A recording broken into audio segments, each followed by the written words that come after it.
Hello my dear friends, you're in the Military Summary channel, and this video we're going to discuss the most important events that took place during the previous 12 hours. We have a lot of very interesting updates, so let's start.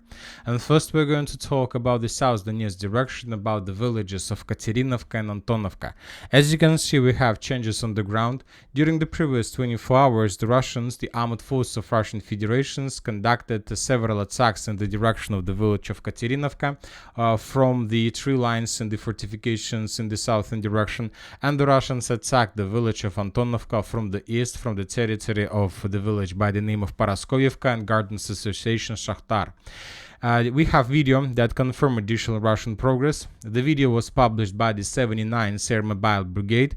In this video we can see the process and exactly the way how the Russians were attacking both villages. The Ukrainians were trying to repel Russian offensive, and most likely they managed to destroy a significant number of armored vehicles, or at least to damage them. But anyway, despite the fact that the Russians had losses, they managed to improve their positions and they have conquered additional territories. So if we compare the map on the 4th of October and on the 5th of October, we can see approximately the progress of the armed forces of Russian Federation. Once again, the Russians secured the farms to the west of Paraskovyevka, and this information was also confirmed by pro-Russian mappers.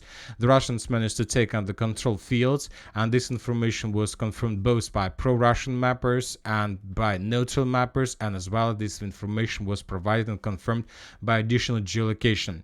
And the Russians managed to establish complete control over these water reservoirs and the Zabalka Saloninka that's located to the south and the southwest of the farms in the southern part of Katerynivka. Furthermore, according to very reliable pro-Russian sources, as a result of clashes, the Russians entered the village of Katerynivka not just through this part. The Russians managed to improve their position significantly, and currently, according to pro-Russian sources, everything below this red line is already under complete Russian control. Obviously, this is significant progress of the armed forces of Russian Federation. Most likely during the next week or two, the entire village of Katerynivka will be captured by the Russians, and the Ukrainians will be forced to fall back from the village of Katerynivka in the direction of Lizavetovka. And this will also force the Ukrainians in Antonovka to abandon their position towards the village of Ilinka. So significant progress, the clashes continues, and the situation for Kurakhove is getting worse and worse. Let's talk about Kurakhove. Let's continue. We have additional changes on the ground in this area as well. According to information we have, during the previous 24 hours, the Russians managed to improve their positions in the fields between the village of Krasnogorovka and Zelanne Druge. So this is the progress of the armed forces of Russian Federation.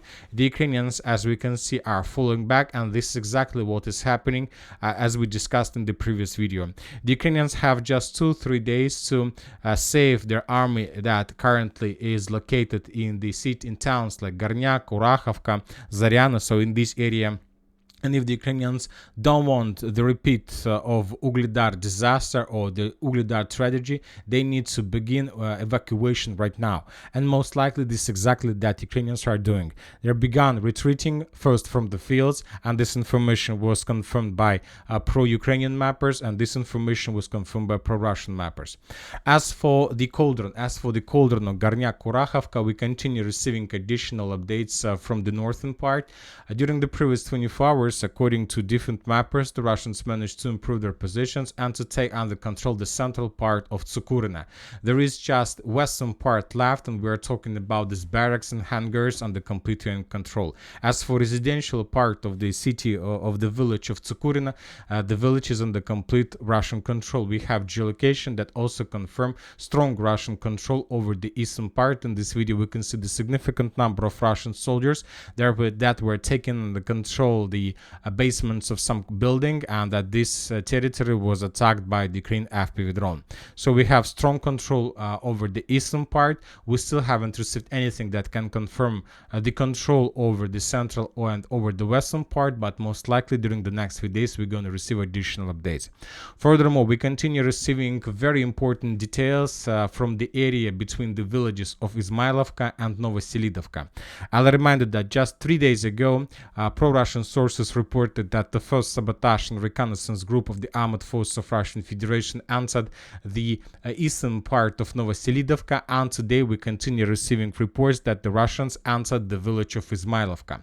So summarizing everything, we can make a conclusion that currently there are very heavy clashes are taking place exactly in the territory that located inside of this red line. So here there are very heavy clashes.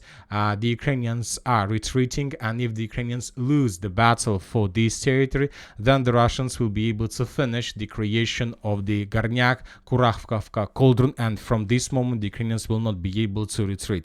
But the Ukrainians are trying to prevent and to escape the encirclement by evacuation from these positions.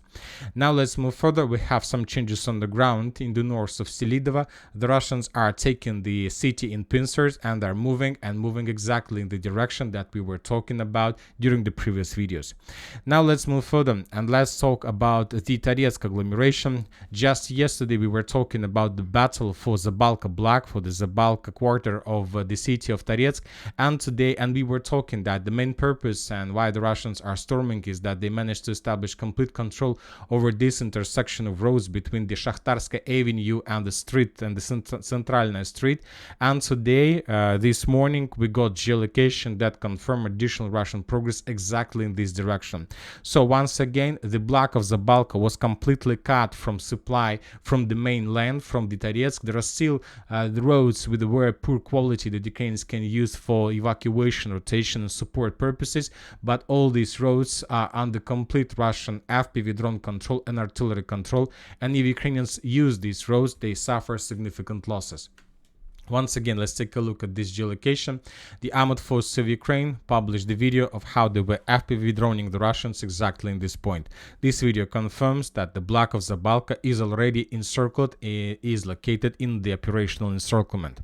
Now let's move further and let's talk about the northern Kupyansk direction. We continue receiving significant updates from the river of Oskol. According to information we have, during the previous 24 hours, the Russians managed to improve their position significantly, and to get as close as possible to the river itself, the Russians took under control additional strongholds and the fortifications. At least this information was provided us by different mappers. The Russian progress, additional Russian progress, was confirmed by neutral mappers. Russian progress was confirmed by pro-Ukrainian mappers, and the same information was confirmed by pro-Russian mappers. So significant progress on the ground, and the territory is about to be cut in two. And now let's talk about the Sumy direction, about the Kursk offensive. We got very important video is coming from the city of Sumy. Zelensky arrived in the area.